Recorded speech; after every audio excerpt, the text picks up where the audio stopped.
Hello and welcome back to the channel. Today we have a truly special game. Two world chess champions, Vladimir Kramnik playing as white and Garry Kasparov, and both of them sacrificed queens in single game. So truly wonderful game is on our hands. I won't bother you too much. A spectacular piece. You will enjoy it. If you wish to improve chess, just check the link in the description of this video. Thank you so much, and we are going straight on this amazing game. Kramnik, who was playing this game as white, opened the game with d4. We have knight to f6 for Garry, his favorite reply when d4 is played. c4 for white. We have g6 on the board. Knight to c3 for white and bishop to g7 for black. After e4, white grabs the center, and after d6 we are in King's Indian defense, one of the Garry Kasparov's favorite chess openings. Game continued with knight to f3 for white, castle for black, and bishop to e2 was played for Vladimir Kramnik with the idea to castle, and then he wants to put his plan in place if the right situation occurs. So game continued with e5, a very common thing in King's Indian defense, and now white has the one option is to take this pawn, but in the game Kramnik continued with d5, and now he just showed his cards. So white's plan in this position is to go for a3, then b4, and then c5 here with the idea to undermine this pawn structure of black. That is the reason why Garry Kasparov doesn't want to allow that, and he plays a5 with the idea to stop this, or at least delay this idea of white. Kramnik continues with bishop to g5, now pinning this knight. After h6, this bishop retreats to h4, and right now we have a developing move for black, which is knight to a6. The reason is that black now simply wants to stop the control of this b4 square. It is important to try and delay white's plan as much as you can. Game continued with castle for Vladimir Kramnik, and black now continues his development with bishop to d7, also connecting the rooks. Game continued with knight to d2. Now white is getting ready to reroute the knights, and his idea is to later push these pawns and try to break into the white structure or black's queenside structure here. That is the reason Garry continues with knight to c5, so simply he doesn't allow any kind of pushes right now, and Vladimir Kramnik continues with b3. The reason why knight to c5 is a really good move is because right now if you don't go for b3 but you go for a3 immediately with the idea to go for b4, now a4 is available for black, and you simply lost all the control you had on the queenside here, and you will have to satisfy with some play on the king side, which is not usually white's plan, it's usually black's plan.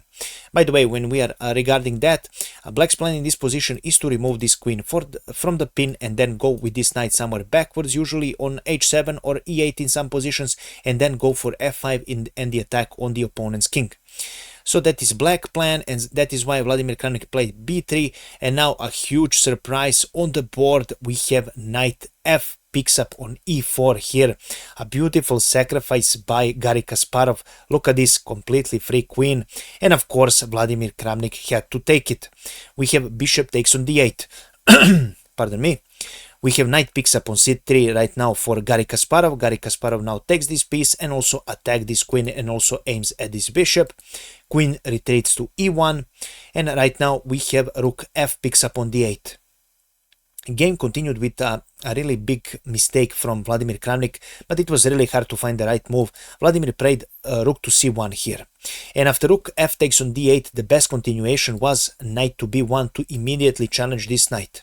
Now this knight had two possibilities. One of the possibilities was to go with this knight on e4, but after this move Kramnik would continue with knight to a3. The idea is that now no longer this square is occupied, and this rook can be put to use in white's position. Now after knight to b1, of course, black had another option with knight picking up on e2, and after queen takes on e2, we have e4 on the board, trying to pressure this rook here.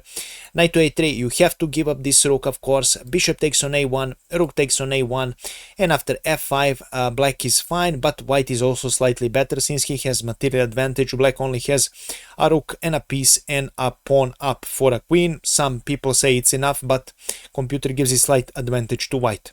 But unfortunately, after rook f to d8, Vladimir Kramnik missed his opportunity, and he played rook to c1, which now allowed Garry to play knight takes on a2.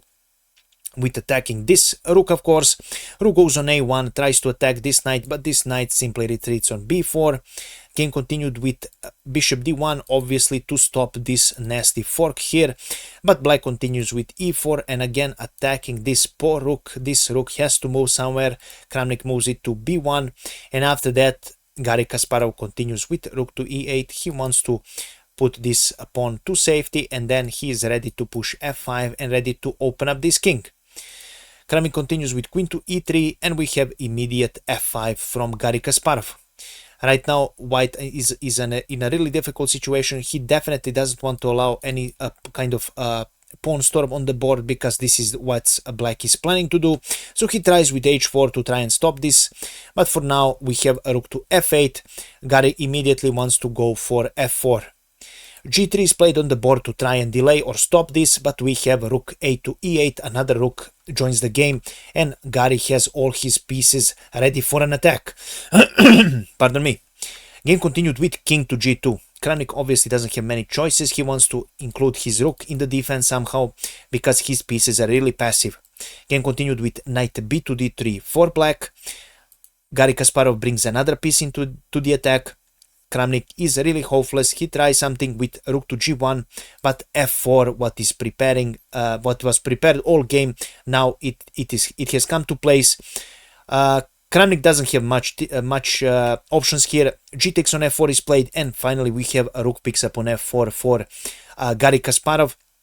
The main idea is to pick up this pawn and also bring this dark squared bishop here. Rook g4 is as well threat, or at least not for now until this bishop is here, but lately can be used to pressure this king. After this pawn is taken, then bishop to h3 can come. So that is one of the main ideas of black in this position.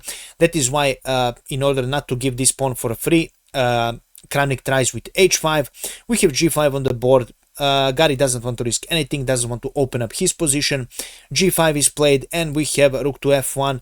As you can see, Vladimir Kramnik is now forced to defend this pawn as much as he can, but we have rook to h4 with the direct idea of playing bishop to h3.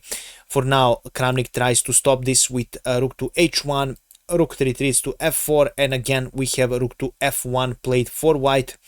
Now finally rook e to f8. Garry continues the game with doubling up his rooks, and now there is nothing you can do. This pawn is really pressured, so in this position Kramnik played f3. Now instead of taking this pawn immediately, Garry Kasparov firstly plays rook to h3. This pawn will probably not go anywhere. Your position is too difficult, and right now you're threatening to give this bishop h3 check. We have f takes on e4 played for Vladimir Kramnik, but for now Garry Kasparov even doesn't play this bishop to h3 move, although this was a completely legit move, but Garry finds even stronger one, and that is knight to f4 check. King is now forced to go on g1. Now there is another computer line here that mentioned here with rook picking up on f4, and after rook f picks up on f4 here, this is what this position would look like. Again, the situation is really difficult.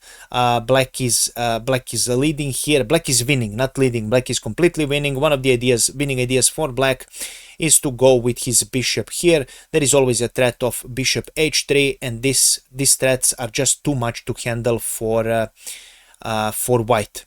So this is the computer line after knight to f4. Of course, king g1 was played for Vladimir Kramnik, and right now we have knight c goes on d3. So Garry Kasparov slowly but surely goes for a complete paralyzation of the opponent's pieces, so he didn't even take this rook. He thinks that this bishop will be much more useful a little bit later in the game. It is better to keep your opponent paralyzed like it is right now, and there is nothing Vladimir Kramnik can do. So he tries with e5, trying to create some counterplay, somehow desperately trying to find some hope in this position, which is clearly lost. But we have knight takes on e5, simple move by Garry Kasparov. Nothing is allowed here to Vladimir Kramnik. We have rook to c1 now, a desperation move. Nothing you can do here. You can only hope and see and wait for your opponent's plans and see if you can respond to them. We have rook to h3 right now, a sneaky move, attacking this queen.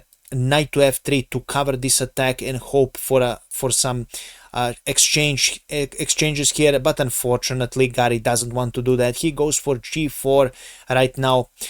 This knight is pinned and it cannot move, but Vladimir Kramnik says, I have to give it. I have to play knight takes on e5, giving you back this queen, And of course, it is right time to give up your queen, and of course, Garry takes it. We have knight picks up on d7, but at least Vladimir Kramnik got 2 pieces, and for now looks like material is slightly equal, although not equal, but Vladimir Kramnik, Garry Kasparov now has a 2 pawns advantage, and the position is completely lost, but at least the pieces are the same, at least by the count. So Garry in this position firstly plays knight takes on h3. He doesn't want to rush, although this rook is attacked. King goes on g2, and right now we have a rook picking up on f1 here. King picks up on f1, and right now we have g3 on the board, getting ready for a promotion. In this position, Vladimir Kramnik played king to g2, and we have knight to f4, and on this move, 39th move, Vladimir Kramnik decided to resign because there is nothing you can do. I will now show you how difficult the situation is. For example, if you go king to f1, black would continue with g2, and right now if you go something like complete normal move like king to f2, then rook to h3 is played, and there is nothing stopping this pawn here from promoting or even checkmating you. So checkmate threat is actually coming, and let's say you play some dumb move, and I mean all moves are dumb in this position, but let's say you play something like this, you will be completely ignored, and black would continue with g1 and the promotion of a queen. You have to take. Right now we continue with the bishop d4 check, and after king to f1, rook to h1 is a checkmate, and this is how Garry would spectacularly finish this game, and this is how this game ended, guys. I really hope you enjoyed it. If you did, please make sure to leave a comment, like, and share this video with other people who enjoy chess. Also, if you want to improve your chess, do check the link in the description of this video. You will see it at the very beginning of the video. You will see it even near the headline. You can click on it and you can join this community if you are serious about improving chess. I really hope you enjoyed this beautiful game. If you have any questions about this game, about this position or my analysis, do let me know, guys. I always enjoy reading your comments, and I will be looking forward to seeing you in the next video. Also, if you wish, you can support me by donating. You have a tip me button in the description of the video. Donations really help, but are not they are really useful, but they are not obligatory. So if you want, you can support me that way, but for now you can only watch the video until the very end. It really helps me a lot with the YouTube algorithm. I really appreciate you guys. Have a wonderful day. Bye bye.